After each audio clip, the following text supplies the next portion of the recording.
Mosaic, a daily news program from Link TV, presents a selection of news reports from independent and state-controlled broadcasters from throughout the Middle East.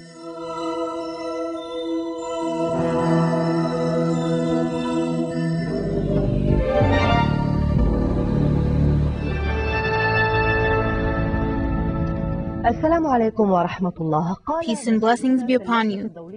A spokesman for the International Red Cross Committee said that the committee continues to negotiate the details with the United States about a future visit to former Iraqi President Saddam Hussein, clarifying that they have not decided on a time for this visit. Meanwhile, the Interim Governing Council in Iraq criticized the Coalition Provisional Authority for releasing former President of the National Assembly, Saadun Hamadi, and renewed a threat to stop the transfer of authority by June 30th. U.S. forces arrested 22 men, 7 of whom are suspected of being linked to the Al-Qaeda organization. A U.S. military spokesman said that arrests were made in Baquba, north of Baghdad, and that 7 people are suspected of participating in attacks against the U.S. forces. 14 Iraqis were killed and dozens of others were injured in twin suicide operations that targeted a Polish military base in the neighborhood of Hilla, south of Baghdad. A Polish military official announced that 2 car bombs exploded. One of them detonated near the base while soldiers tried to stop the other car, shooting the driver. The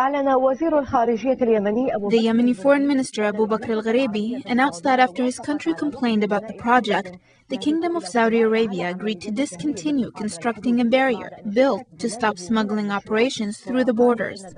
He said that the 2 countries agreed to this during meetings in Riyadh between the Yemeni President Ali Abdullah Saleh and the Saudi King Fahd bin Abdulaziz and Crown Prince Abdullah bin Abdulaziz. They agreed to jointly strengthen their efforts on the borders, where weapons are being smuggled to suspected members of Al-Qaeda.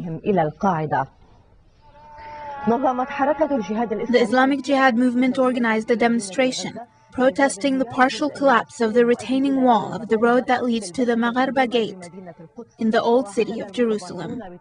Demonstrators threatened to deliver painful blows to Israel if it should damage Islamic holy sites in Jerusalem. Also, the Awqaf Ministry in charge of Palestinian religious issues pleaded with the Awqaf ministries in Arab and Muslim countries to move quickly in order to stop the aggression on the Al-Aqsa Mosque. An official Algerian source announced that President Abdelaziz Bouteflika will nominate himself in the presidential elections of April 8th.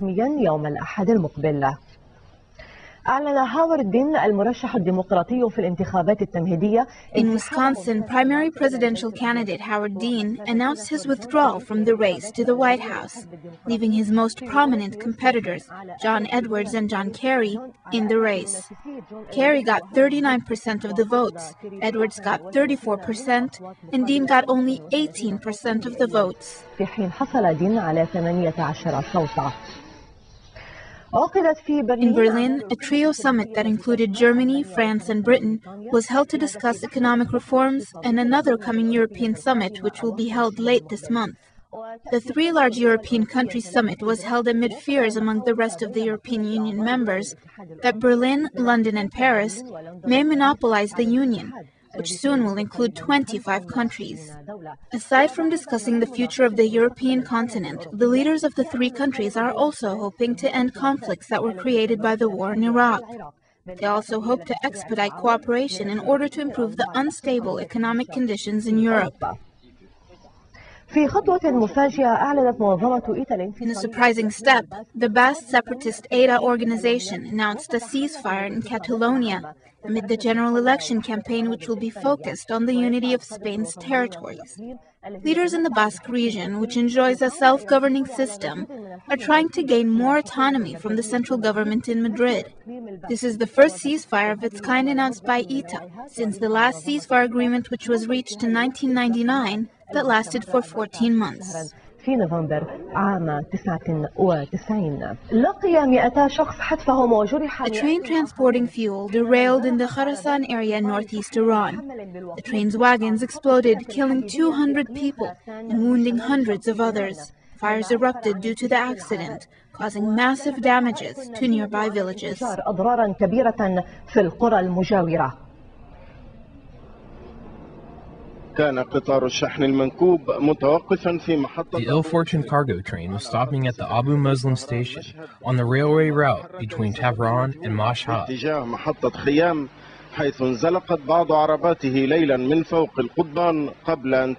Then, for unknown reasons, the train began moving toward the Al-Qayyam station, where several wagons derailed during the night and exploded. A local official from the region of Khorasan, where the accident occurred, stated that the 51-car train may have started moving due to an earth movement or an earthquake.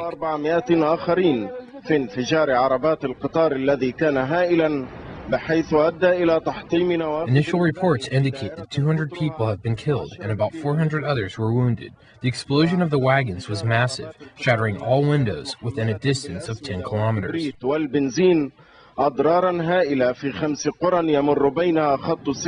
The train was transporting fertilizer, sulfur, and petrol before it exploded, causing massive damage to 5 villages which are in close proximity of the railway.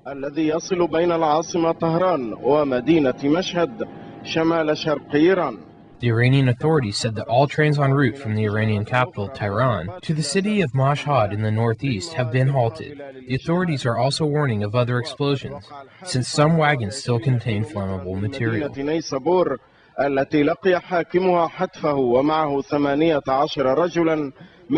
The accident occurred about 20 kilometers away from the city of Naishapur.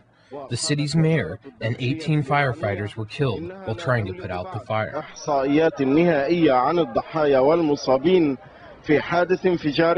Iran's foreign ministry says that it does not yet have a final number of casualties or injuries due to the train explosion, which happened only 2.5 months after the catastrophic earthquake that rattled the city of Bam last December, killing thousands of people.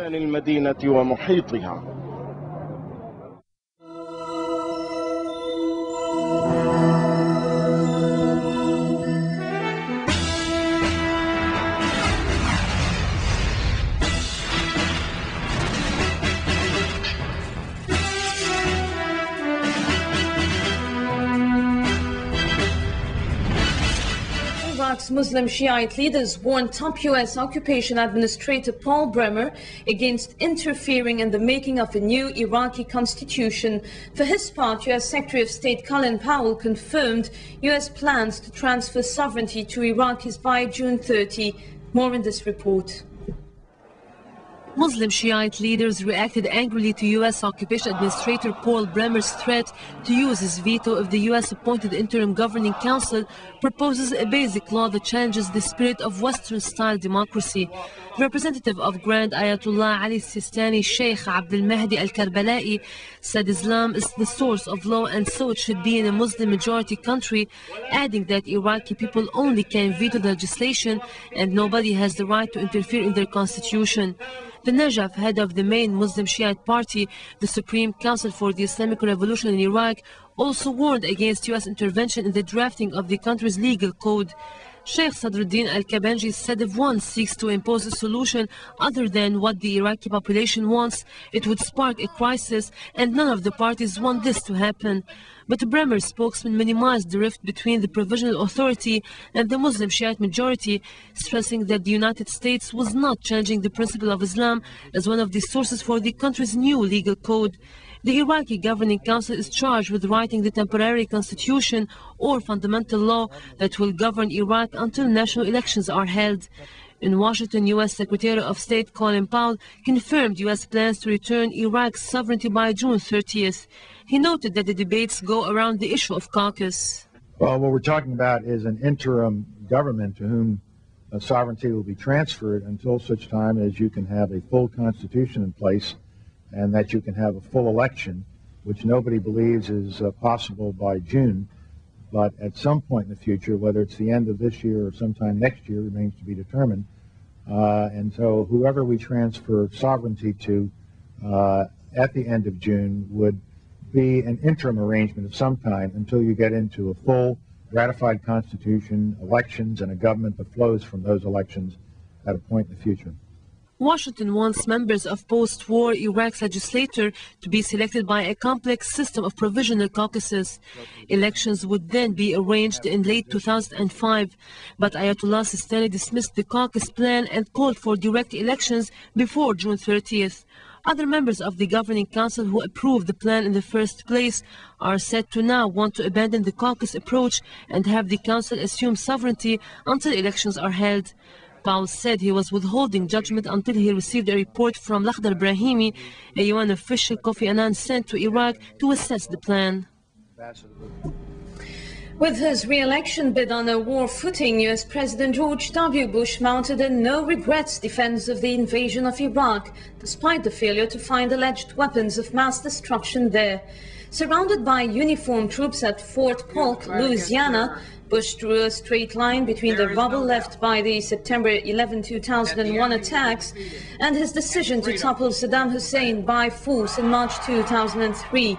In his speech, he again described Iraq as the central front of the so-called U.S. global war against terror and praised the assembled troops for their service in defeating so-called extremist violence. He said America depends on its military. 3 senior U.S. envoys are due to arrive in occupied Jerusalem on Wednesday to be briefed on Prime Minister Ariel Sharon's plans to evacuate settlements in the Gaza Strip. The meetings come ahead of an expected visit to Washington by Sharon himself, where he will seek backing from U.S. President George W. Bush for the Gaza pullout, which forms part of a wider package of unilateral measures. But political sources said the U.S. is likely to postpone its approval until after the election campaigns. The United States on Tuesday sent a high-level delegation to occupy Jerusalem to look into Israeli Premier Ariel Sharon's unilateral plan to evacuate settlements in the Gaza Strip. A U.S. diplomat said Sharon will present his disengagement plan to U.S. Middle East Envoy William Burns and 2 other senior U.S. officials. But the U.S. awaited approval could take quite some time, as the U.S. administration is currently preoccupied with the 2004 presidential elections campaign. Israeli sources reported that the United States might also decline an Israeli request for financial aid. The source said at the time of the elections, U.S. officials focus on internal issues and lay aside the overseas ones. The idea of demanding funds from the Americans in return for evacuating settlements is an inappropriate issue to start with, because it will receive negative answers. Israeli radio said the proposal submitted by Israel to the United States clearly indicates that Washington will not agree that Israel annex territory or to build the eastern sector of the separation wall. U.S. President George W. Bush does not want to stand face-to-face with Jewish lobbies or extreme right Christians who reject the plan for ideological reasons.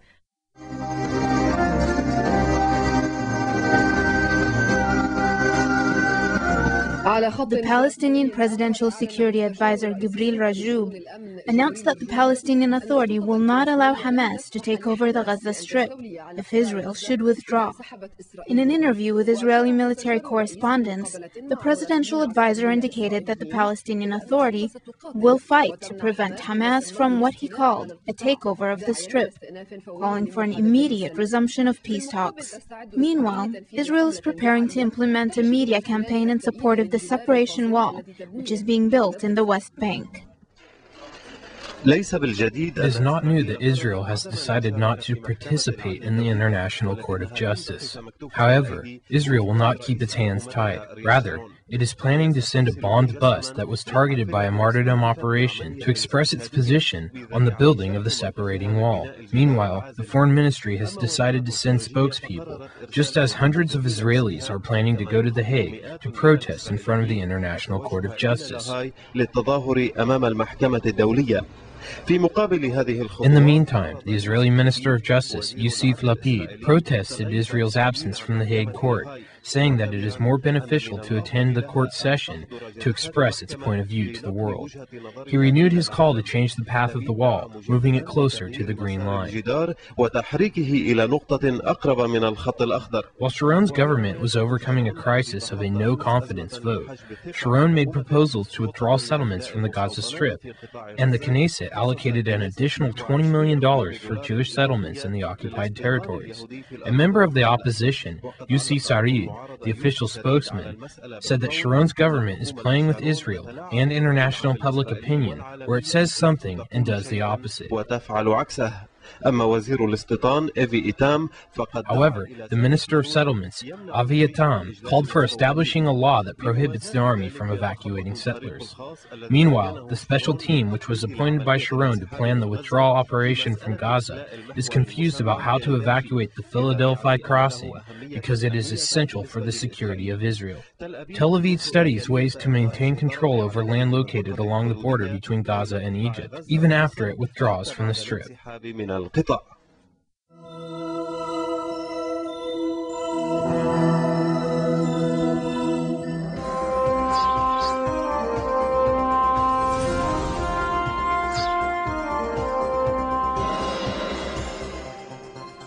Palestinian Prime Minister Ahmed Quraysh called for international forces to keep peace between Israelis and Palestinians if Israel withdraws from the Gaza Strip. Quraysh, in a speech before the European Parliament in Brussels, was referring to Israeli Prime Minister Ariel Sharon's recent announcement that he would remove most Jewish settlements from the Gaza Strip. He said if Israel withdrew, the Palestinians would be able to run the area, but asked Europe for support in building the Palestinian security forces and providing peacekeepers. Quraysh reacted positively to a suggestion by one deputy in Parliament that peacekeepers should come from the United States and the European Union. EU Foreign Policy Chief Javier Solana, after meeting Quraysh, said the bloc would consider sending troops. On the separation fence Israel has been building in the West Bank, Quraysh dismissed Israeli claims that it is a security wall. I'm sure that everybody knows about the wall, which they call it security fence. And I can, in front of you, I can say it is not for security. If it is for security, it can be built, constructed on the Israeli territory. And then we are not against it. We cannot do anything. This is their territory. They can build. But to go in the Palestinian territories in this way, allow me, please. This is the West Bank. This is the West Bank. From here they started from the north to Jenin, and then now they are to the south of Qalqilia. Here in this area it's been finished. 170 or 76 kilometers. Daily they construct 1 kilometers, 600 meters daily.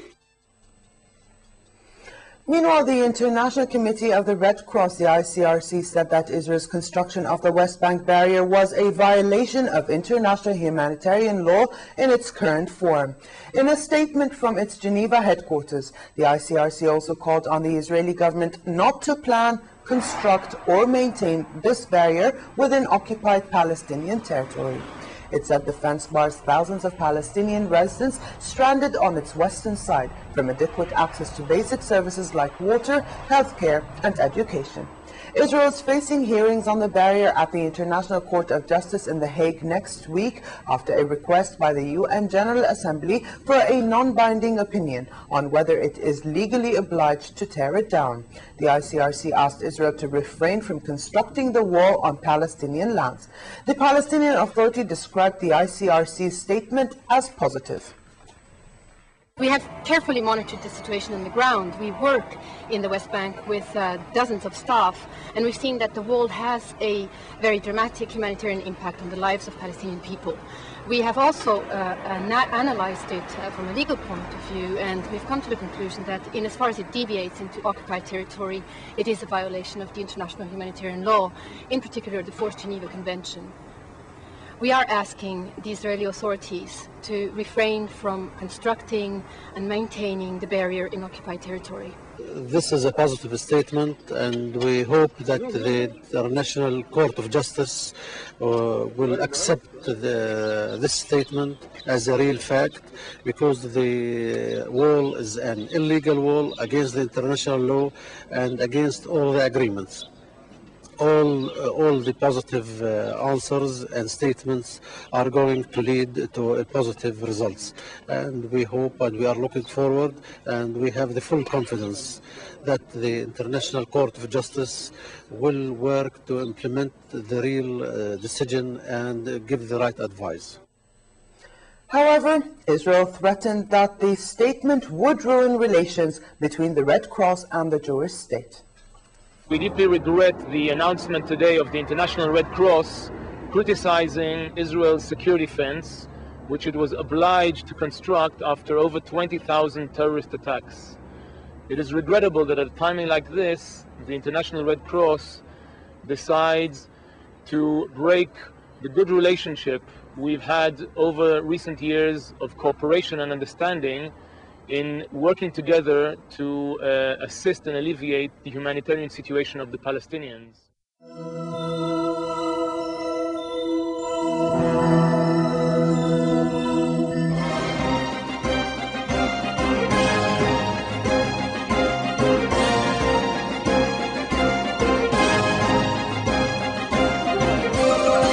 The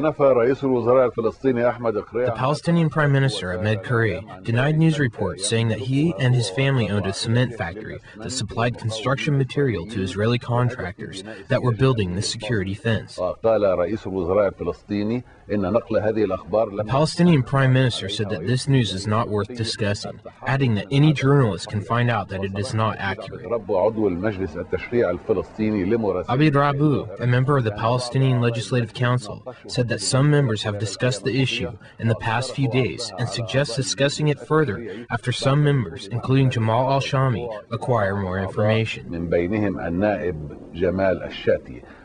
Kure denied this news, saying that he and his family do not own a private company, adding that what is being discussed inside the Palestinian Legislative Council is related to other companies that are not linked to him or his family.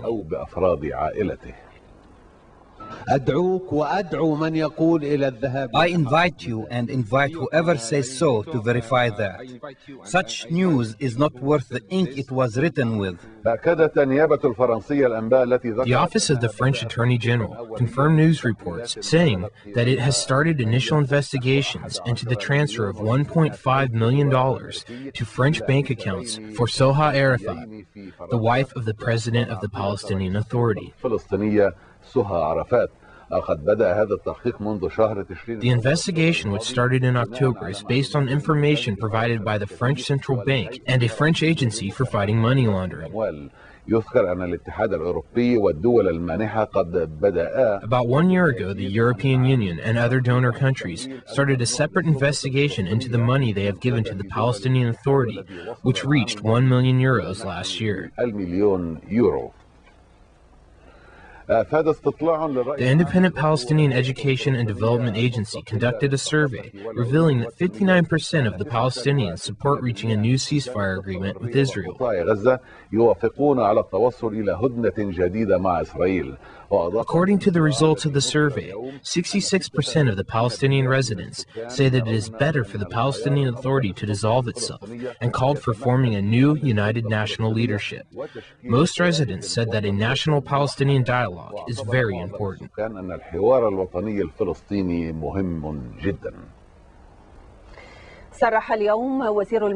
The Israeli Finance Minister Benjamin Netanyahu said that if there is a new Palestinian leadership willing to reach a comprehensive settlement with Israel, it should know that Israel gives the security of its citizens and economic prosperity special importance that exceeds the importance of achieving peace. Our reporter, Miriam Kirschenbaum, said that Netanyahu gave a speech in front of members of the American Jewish Committee who are visiting the country. This committee is one of the largest Jewish organizations in America. Palestinians are saying you can't build a fence on our land. Who says it's your land? It's contested land. We claim it, you claim it. Both of us claim it. It should be settled in a negotiation. I'm not talking about the fence. Fence is a security means. I'm talking politically, we have to define where the line would be. But nobody, no responsible person in Israel has any conception or any desire to keep the Arab population, the Palestinian Arab population, to have them be part of Israel, not as subjects,